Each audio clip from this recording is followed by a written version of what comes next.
پرانے وقتوں کی بات ہے کہ ایک امیر آدمی کا بیٹا بیمار ہوا تو وہ اپنے بیٹے کا علاج کرنے کے لیے اپنے گاؤں کے ڈاکٹروں کے پاس لے گیا، لیکن اس کے بیٹے کو ذرا بھر بھی فرق نہ آیا۔ پھر اس آدمی نے سوچا ایسا کیوں نہ کیا جائے کہ اپنے بیٹے کو کسی شہر کے بڑے ہسپتال میں لے جاؤں۔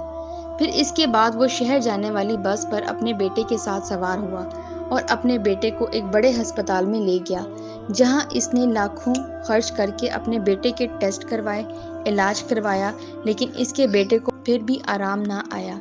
جب اس امیر آدمی نے لاکھوں روپے خرچ کر لیے اور پھر بھی اس کے بیٹے کو صحت نہ ملی تو وہ بہت مایوس ہوا اور پھر ہسپتال کے بڑے ڈاکٹر کے پاس گیا اور کہا، ڈاکٹر صاحب، آپ جتنے پیسے لینا چاہیں لے لیں، میں اپنی ساری زمین بیچ دوں گا، اپنی بھینسیں بیچ دوں گا، لیکن میرے بیٹے کو ٹھیک کر دیں، کیونکہ یہ میرا اکلوتا بیٹا ہے، اس کے علاوہ میرا اور دنیا میں کوئی نہیں۔ ڈاکٹر صاحب نے کہا، جناب، ہمارا کام صرف علاج کرنا ہے، شفا دینا تو اللہ تعالیٰ کا کام ہے۔ ہمارا جو فرض ہے ہم نے اسے بھرپور طریقے سے نبھایا، لیکن آگے اللہ کی مرضی۔ تو اس آدمی نے پوچھا، ڈاکٹر صاحب، آخر میرے بیٹے کو بیماری کیا ہے؟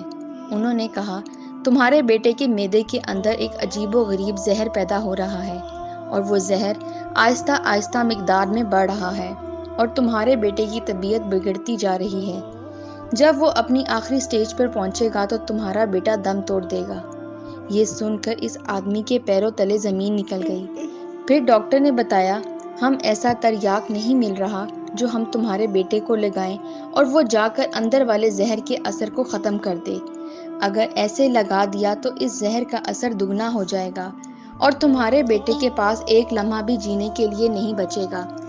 پھر ڈاکٹر صاحب نے اس سے کہا کہ جناب، تم اپنے بیٹے کو لے کر اپنے گاؤں چلے جاؤ۔ تمہارے بیٹے کے پاس جتنے دن ہیں اسے ہنسی خوشی گزارنے دو، اسے کسی چیز کی کمی مت ہونے دو، جو وہ چاہے کھانے دو، جو بھی چاہے پینے دو، کیونکہ اس کی زندگی کے چند دن ہی بچے ہیں۔ یہ سن کر اس آدمی میں چلنے کی بھی ہمت نہ رہی۔ پھر ڈاکٹر صاحب نے اسے حوصلہ دیا اور ہمت دے کر اسے اٹھایا اور کہا، اللہ کی مرضی کے آگے ہم کچھ نہیں کرتے، تم بھی اللہ پر بھروسہ رکھو، وہ سب کچھ بہتر کرے گا۔ ڈاکٹر کی باتوں سے اس آدمی کو تھوڑا بہت حوصلہ ملا۔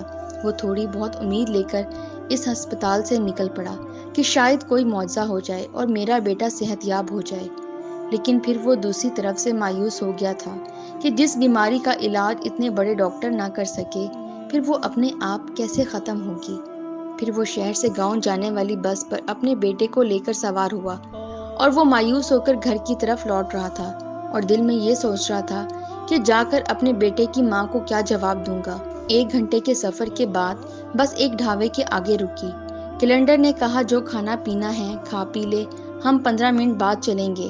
وہ آدمی اپنے بیٹے کے ساتھ وہاں اترا اور سوچا کہ کچھ اپنے بیٹے کو کھلا لوں۔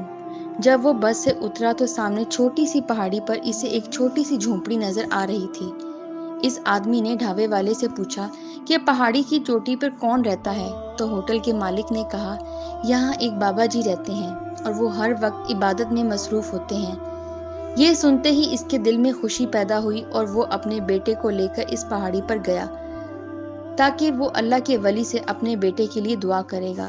وہ چلتا چلتا اس پہاڑی پر پہنچا۔ ایک بزرگ سفید داڑھی کے ساتھ اللہ کی عبادت میں مشغول تھے۔ اس آدمی نے اس بزرگ ولی اللہ کو عرض کی کہ اے ولی اللہ، تم اللہ کے سامنے دعا کرو کہ اللہ تعالیٰ میرے بیٹے کو شفا دے۔ تو بزرگ ولی اللہ نے پوچھا کہ تمہارے بیٹے کو کیا ہوا ہے؟ تو اس آدمی نے اسے ساری صورتحال سے آگاہ کیا۔ تو اس نے کہا، میں تمہارے بیٹے کے لیے دعا ضرور کروں گا، لیکن دعا کے ساتھ دوا بھی ضرور کام کرتی ہے۔ اس لیے اس جگہ سے لے کر آگے 1 گھنٹے کے سفر کرنے کے بعد ایک جنگل نظر آئے گا، اور اس جنگل کے ایک کونے پر تمہیں ایک ایسا پودا نظر آئے گا۔ بزرگ نے اس کی نشانی بتائی اور کہا کہ وہ جا کر اس پودے کے چند پتے اپنے بیٹے کو کھلا دو۔ اگر اللہ نے چاہا تو تمہارے بیٹے کو ضرور شفا مل جائے گی۔ ایک لمحے کے لیے تو وہ آدمی بڑا خوش ہوا، لیکن پھر اس نے سوچا کہ جہاں اتنے بڑے ڈاکٹر اس بیماری کا علاج نہ کر سکے، ان پتوں سے کیا ہوگا۔ لیکن پھر اس نے سوچا کہ اسے آخری کوشش ضرور کرنی چاہیے۔ 1 گھنٹہ سفر کرنے کے بعد جب وہ جنگل میں پہنچا تو اس بزرگ ولی اللہ کی نشانیوں کے مطابق وہ پودا اسے مل گیا، لیکن جب پودے کے قریب گیا تو اس جیسے اور پودے بہت تھے۔ وہ سوچنے لگا کہ آخر بزرگ نے اس پودے کے پتوں کو کھانے کا کیوں حکم دیا ہے، اور پھر اپنے بیٹے کو اس پودے کے پتے کھلا دیے، اور اس کے بعد وہ بس پر سوار ہو کر بیٹھ گیا۔ جب وہ اور اس کا بیٹا گاؤں میں پہنچے تو اس کا بیٹا بالکل صحت یاب ہو چکا تھا۔ اپنے بیٹے کو دیکھ کر وہ خوشی سے پھولے نہ سما رہا تھا اور سجدے میں گر کر اللہ تعالیٰ کا شکریہ ادا کر رہا تھا۔ اس کے بعد اس کا بیٹا بالکل صحت یاب اور تندرست و توانا ہو چکا تھا اور اس کی بیماری بالکل ختم ہو گئی تھی۔ اب اس نے سوچا کہ آخر اس پودے میں ایسی کیا بات تھی کہ اتنی بڑی بیماری کا علاج ان پتوں سے ہو گیا۔ پھر اس نے سوچا کہ بابا جی سے جا کر اس پودے کے بارے میں پوچھنا چاہیے، لیکن جب وہ پہاڑی پر پہنچا تو بزرگ ولی اللہ وہاں سے ہجرت کر کے کہیں چلا گیا تھا۔ وہ بڑا پریشان ہوا کہ میں بزرگ کا شکریہ بھی نہ ادا کر سکا۔ پھر اس نے سوچا کیوں نہ اس پودے کو اکھاڑ کر اپنے گھر لے جاؤں، اگر کہیں پھر میرے بیٹے کو ایسی علامات ہوئیں تو پھر اس کے پتے کھلا دوں گا۔ اور وہ اسی جنگل میں اسی پودے کے پاس گیا اور اس پودے کو اکھاڑ کر دیکھا تو اس کے نیچے ایک عجیب و غریب اور زہریلا کیڑا پڑا ہوا تھا۔ وہ بڑا حیران و پریشان ہوا کہ اس پودے کے نیچے ایک کیڑا کیا کر رہا ہے۔ پھر وہ پودا لے کر اور وہ کیڑا لے کر اسی ڈاکٹر کے ہسپتال میں گیا اور جا کر اس کے بارے میں ڈاکٹر کو بتایا تو ٹیسٹ کروانے پر پتہ چلا کہ جو زہر اس کیڑے میں پایا گیا تھا وہی اس پودے میں موجود تھا، اور وہی زہر اس کے بیٹے کا علاج تھا۔